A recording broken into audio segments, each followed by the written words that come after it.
올해 실무 수행을 여러분이 30분간 하시면서 설명이 좀 필요했던 거 혹시 없었을까요?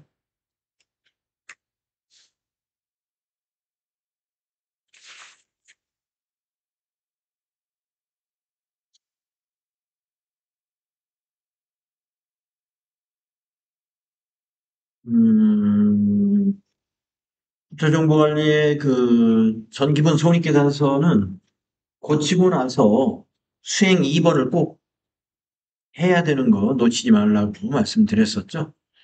전기분 손익계산서 고치고 나면 당기순이익이 달라졌기 때문에 전기분 이익여금 처분계산서를 들어가가지고 요 날짜 고치는 작업을 그냥 넘겨두면 안 됩니다. 이게 왜냐면 여기 전기분 이익여금 처분계산서의 당기순이익을 이 숫자로 반영을 시켜야 되기 때문에. 그 다음에 449페이지에서는 그 1번 문제가 우리가 이론에서 유상증자 문제 나왔잖아요. 그게 또 그대로 나왔더라고요. 유상증자 문제. 그래서 차변의 보통예금 1억 원, 거래처 신한은행, 대변의 자본금이 5천만 원이죠. 액면가 5천 원이니까. 그 다음에 주식 발행 초과금이 5천만 원. 이렇게 됩니다. 근데 여러분, 원래는 1월 25일 날로 합계전액상표를 조회해 봤어야 돼요. 합계전액상표를 1월 25일로 조회해 봐야 될 이유는 뭐냐? 주식 발행 초과금과 주식 할인 발행 차금은 서로 상계 처리하는 개정 과목이기 때문에 이번에 주식 발행 초과금이 발생한 거잖아요. 그럼 만약에 할인 발행 차금, 여기 자본 조정에 할인 발행 차금이 있는가를 확인을 해봐야 돼요. 만약에 그게 있다면 분계가 달라지니까 없었습니다. 그래서 5천만 원을 전부 다 주식 발행 초과금으로 하면 되는 거였어요.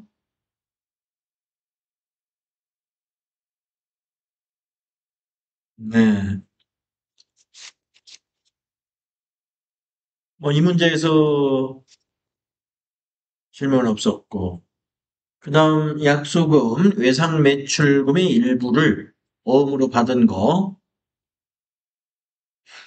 차변에 받으러금, 대변의 외상 매출금이었죠. 받으러금에 대한 자금 관리 해주면 되고요. 그 다음에 국민연금 보험료 납부한 거, 대변의 보통예금 125만 7천 원, 차변의 예수금이 62만 8,500원, 세금과 공과금 817번이 62만 8,500원 이렇게 하셨나요? 그 다음에 4번의 통장 사본에 대한 거래는 대변의 보통예금이 180만 원, 기업은행, 차변의 미지급금이 우리카드, 부채감소가 180만 원 이렇게 하셨을 거고, 그 다음에 5번 문제는 매출거래처 방문 시 시상품을 사가지고 갔죠? 접대비입니다. 그래서 출금정표로 접대비로 813번 기업 업무 추진비로 처리하면 되는 거죠. 59만 4천 원.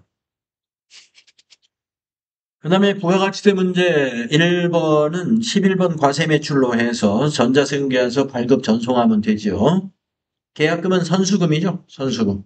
나머지는 보통예금이고요. 그 다음 거래도 11번 과세 매출로 입력을 하면 되죠. 분계를 외상 분계해주면 됩니다. 그러면 마이너스 분계가 만들어지죠. 그 다음에 세 번째 거는 예, 출장지에서 음료를 구매한 거죠. 신용카드로. 그래서 57번 카과 매입으로 해야죠. 57번 카과 매입 여비교통비로 처리하면 됩니다. 그리고 카드 분계하면 대변의 미지급금 13,200원으로 분계가 일어나죠. 차변에는 여비교통비가 12,000원, 부가세 대급금이 1,200원 이렇게 되겠죠. 그 밑에 거는 토지에 대한 자본적 지출이죠. 54번 불공유형으로 입력을 했어야 되죠. 토지에 대한 자본적 지출 54번 불공으로 했고 분계는 현금 분계하시면 맞습니다. 개정 과목은 토지로 바꿨어야 되고요. 그 다음에 53번 면세 매입이죠. 복수거래로 해서 요 두 줄로 입력을 하면 되고, 도서니까 밑에 개정 과목은 도서 인쇄비고, 외상으로 했으니까 대변에 미지급금이 75,000원이 되겠죠? 도서 인쇄비하고 미지급금. 9월 24일 거는 그렇게 하면 되고. 그 다음에 부가가치세 납부에 관한 문제. 대변의 보통예금, 차변의 미지급세금. 보통예금의 거래처는 하나은행, 미지급세금은 서대문세무서. 7월 25일자로 61,000원. 일반 조표에다 입력을 하면 되고. 결산에서 1번 문제가 수동결산이죠? 소모품. 자, 자산 처리를 했다 그랬어요. 그리고 기말에 재고조사해가지고 미사용 자산이 110만 원입니다. 그래서 여러분이 합계전액시장표를 12월 31일로 조회했죠?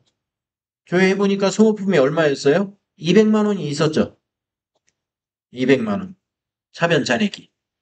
이걸 110으로 고쳐야 되는 거죠? 110으로. 그럼 어떻게 해야 돼요? 90만 원을 정리해야죠. 대변의 소모품 90만 원 자산 감소, 차변의 소모품 B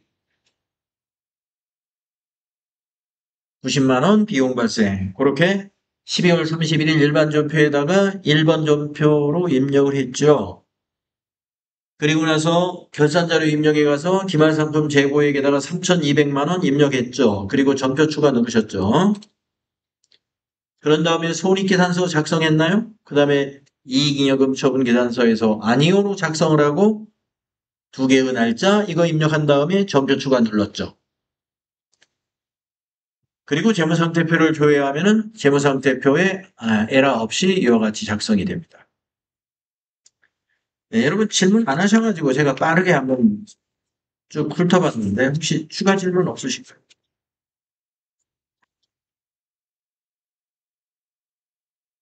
네, 질문 없으신 걸로 보입니다. 그러면은 거기 한번 평가 수행, 실무 수행 평가를 또 32번까지 해 보셔야 되죠. 11번부터 32번까지.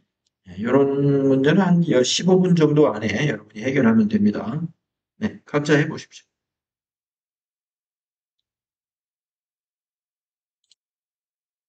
네, 그러면은 이제 여러분이 평가 문제를 해본 것 중에서 18번 질문이 있었기 때문에 18번을 한번 보도록 하겠습니다. 18번에서 질문한 것은 거래처 원장을 조회하는 문제였는데요. 예, 거래처 원장 문제가 여러 개 나왔네요. 두 개가 있군요. 17번, 18번. 그래서 상반기 동안에 미지급금 잔액이 존재하지 않는 거래처는 무엇이냐? 이렇게 물었습니다. 그러니까 거래처 원장에 가가지고 기간을 1월부터 6월로 기간을 입력을 해봐야 되겠는데요. 자, 전체 메뉴에 가셔가지고 거래처 원장 가서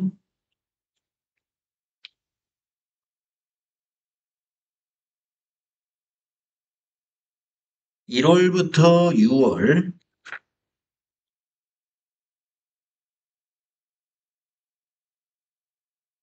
기간을 말하는 거죠. 그리고 개정 과목은 미지급금. 거래처에서는 엔터를 쳐가지고 모든 거래처를 다 봐야 되겠네요. 그래서 1월부터 6월 거래에서 미지급금에 대한 요 잔액이 존재하지 않는 거래처는 무엇이냐 그랬는데 홍보세사 잔액이 있습니다. 대한자동차 잔액이 있습니다. 우리카드 잔액이 없죠. 우리카드가 잔액이 비어 있잖아요. 모두카드는 잔액이 있죠. 그래서 답이 3번이 되는 것입니다. 네, 그렇게 하시면 돼요. 네. 요거 약간, 무슨 말인지 잘 이해가 안 갈 수도 있었을 것 같아요. 제가 다른 걸로 조회해서 봐가지고. 아, 그랬어요. 네. 또 혹시 색다른 거 없었습니까?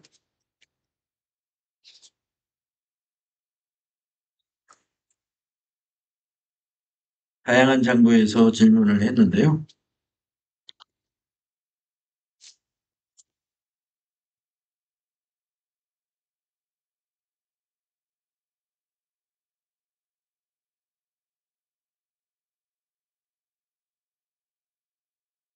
네. 그러면 질문 없는 걸로 보고요. 76회로 넘어갑시다. 76회 그 이론 평가 문제 풀이하고 우리 쉬는 시간 가지면 될 것 같아요. 자, 76회 이론 문제 10개 한번 살펴보도록 하겠습니다. 1번 문제 보시면은 이 과정의 답변에서 알 수 있는 거래 요소의 결합 관계를 나타낸 것으로 옳은 것은 이랬습니다. 거래의 필요소 결합을 말하는 거죠. 어, 이 과장의 답변이 뭐냐? 자, 일단 질문이 뭐였는지 읽어보면, 이 과장님, 영업부 박대리, 부산 출장 비용 지출을 했습니까? 이렇게 물으니까 이 과장이 영업부 박대리 출장비를 현금으로 지급하고 가지급금 처리했습니다. 이랬어요. 그러면 이 분계를 생각하면 되죠. 이 분계가 대변의 현금이죠. 차변의 가지급금이죠. 그러면 거래의 결합이 가지급금 당좌자산입니다. 자산 차변은 자산의 증가이죠. 현금 당좌자산입니다. 자산 대변은 자산 감소이죠. 네, 거래의 결합이 자산 증가, 자산 감소 되겠습니다. 답은 4번이죠. 거래의 결합 관계를 문제로 냈습니다.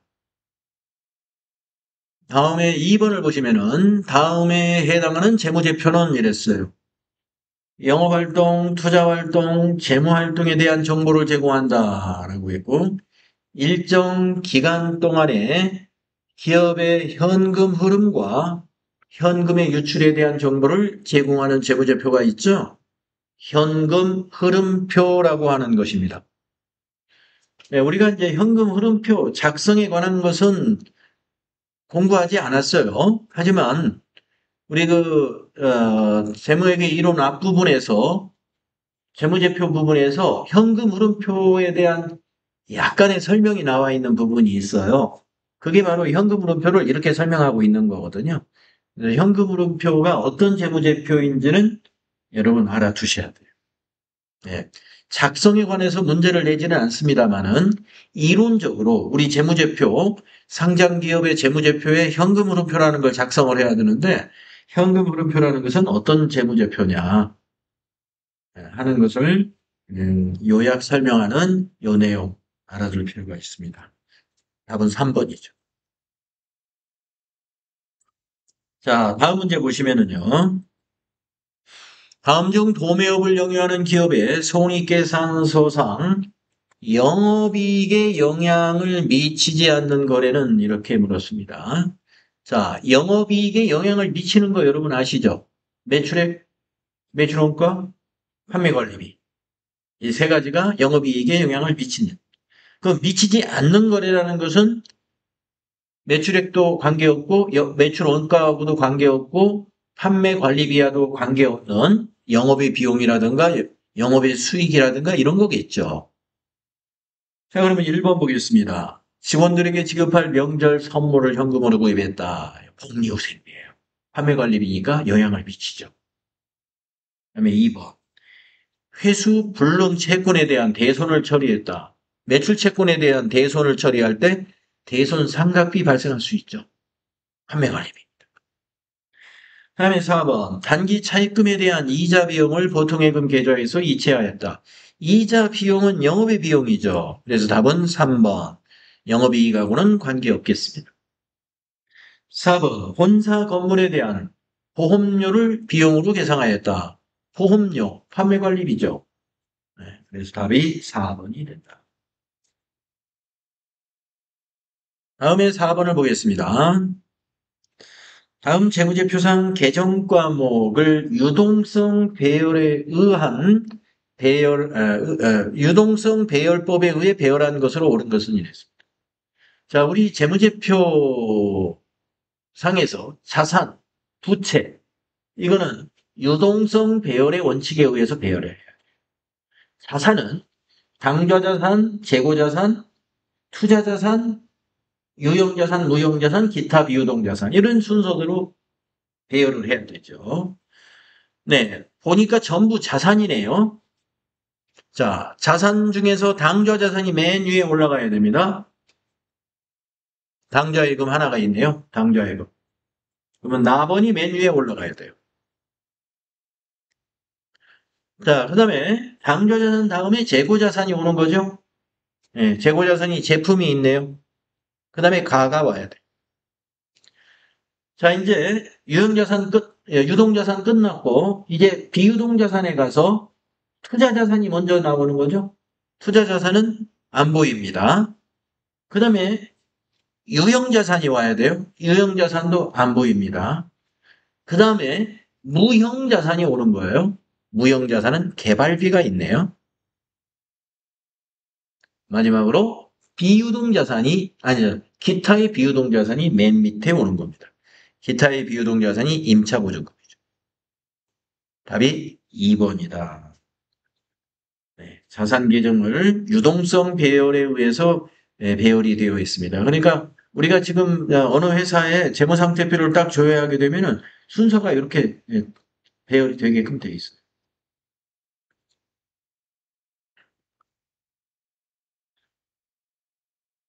다음은 5번을 보겠습니다. 다음의 거래에 대한 분계로 옳은 것은 이랬습니다. 매출거래처 파산으로 받아온 70만 원이 회수불능하게 되었다. 단, 파산일 전에 설정된 대손충당금의 잔액은 41만 원입니다. 자, 받으러움에 대한 대손충당금 41만 원을 초과하는 것은 대손상각비로 처리하는 대손처리 분계를 해야 됩니다. 자, 대변의 받으러움은 70만 원 자산 감소시키고요. 대손충당금 41만 원 상계하고 나머지는 대손상각비로 처리하는 분계 찾아보시면 나번에 있죠?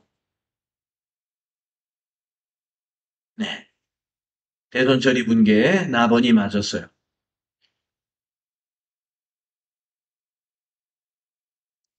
네, 대손처리 시 회계처리 여러분 꼭 알아두셔야 됩니다.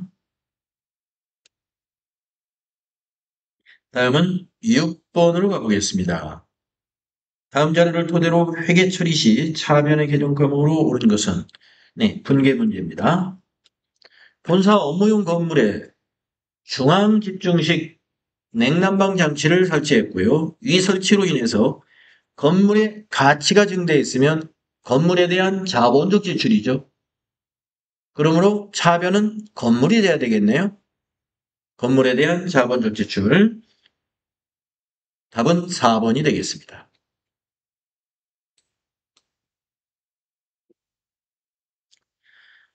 다음에 재무회계 마지막 문제 7번. 주식회사 한공은 종업원 김한공 씨가 퇴사하여 퇴직금 1,700만 원을 보통예금 계좌에서 지급했습니다. 김한공 씨 퇴사 직전 주식회사 한공의 퇴직급여 충당 부채는 2천만 원입니다. 김한공 씨 퇴직금 지급에 대한 분계로 옳은 것은 네, 부채 감소로 해야죠. 2천만 원 퇴직금보다 충분히 있죠. 그래서 차변의 부채 감소, 퇴직급여 충당 부채 1,700. 대변에 보통예금으로 지급했죠. 보통예금 1,700. 답은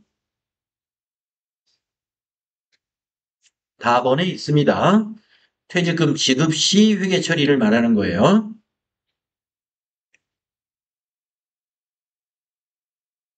만약에 퇴직급여 충당 부채가 2천만 원이 있지 않고 천만 원밖에 없었다고 가정을 해보면은요. 천만 원은 퇴직급여 충당부채 차변에 오지만 모자라는 700만 원은 퇴직급여 비용 처리야. 예, 우리가 그 대손 처리할 때에 대손 충당금 상계 처리하지 않습니까? 모자라는 것을 대손 상각비 비용 처리하죠. 그러한 이치하고 똑같아요. 4번이 퇴직금 지급에 대한 회계 처리였어요. 네, 그래서 여기 7번까지가 재무회계 문제였고요. 다음 8번 보겠습니다. 다음 중 부가가치세법상 납세지 및 사업장에 대한 설명으로 옳지 않은 것은 자, 납세지와 사업장. 1번 사업자의 납세지는 각 사업장 소재지로 한다. 네, 부가가치세법상 납세지는 사업장입니다. 1번 맞았어요.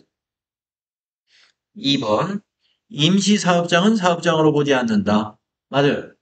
네, 맞습니다. 임시사업장은 사업장이 아닙니다. 3번 부동산 임대업의 사업장은 부동산의 등기부상 소재지이다. 예, 임대업은 그렇게 합니다.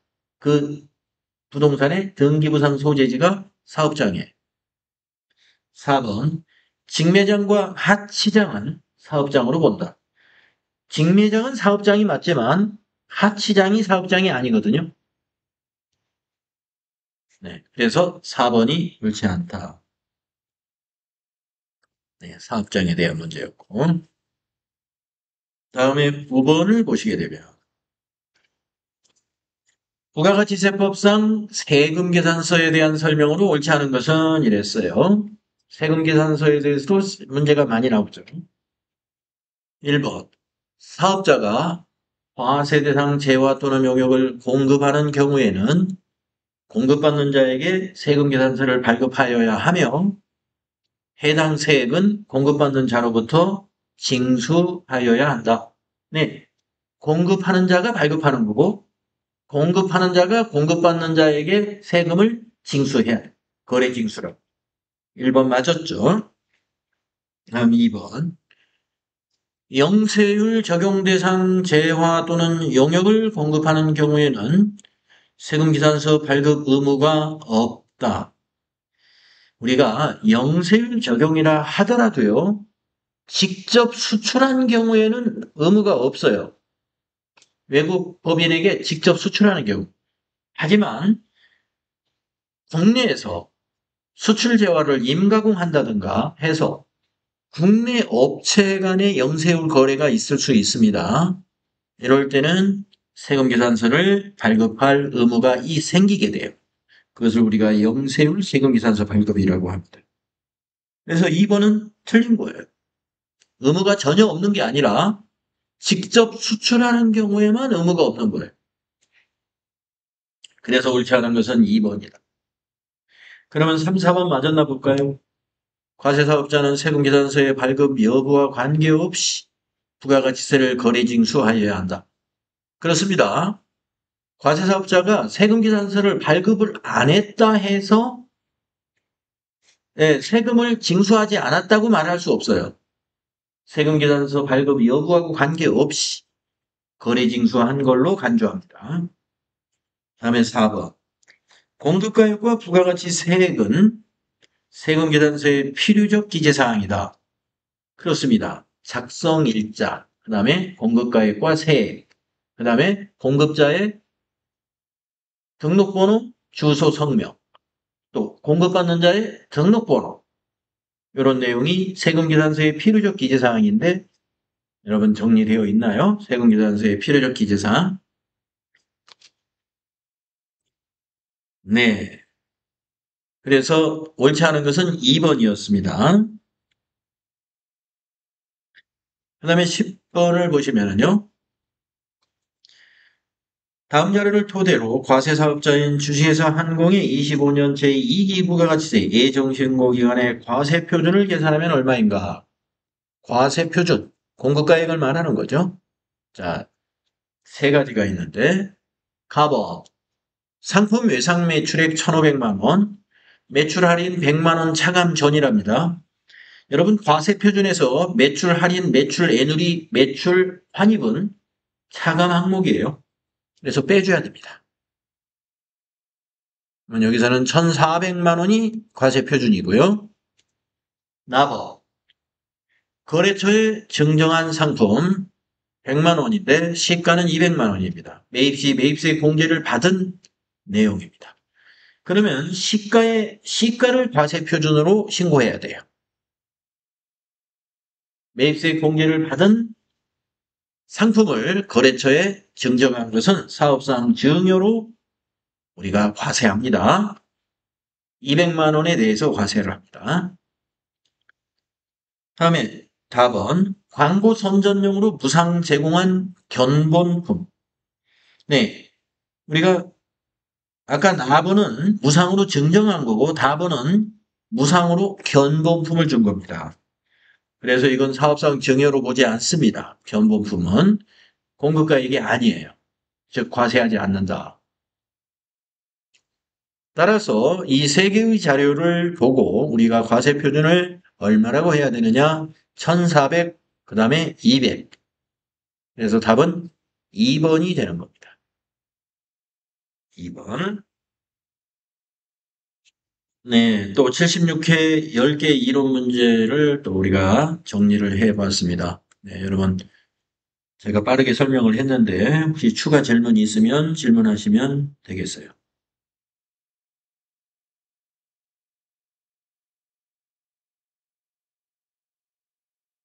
없으시면은 10분간 쉬었다가 다음 시간에 또 하겠습니다.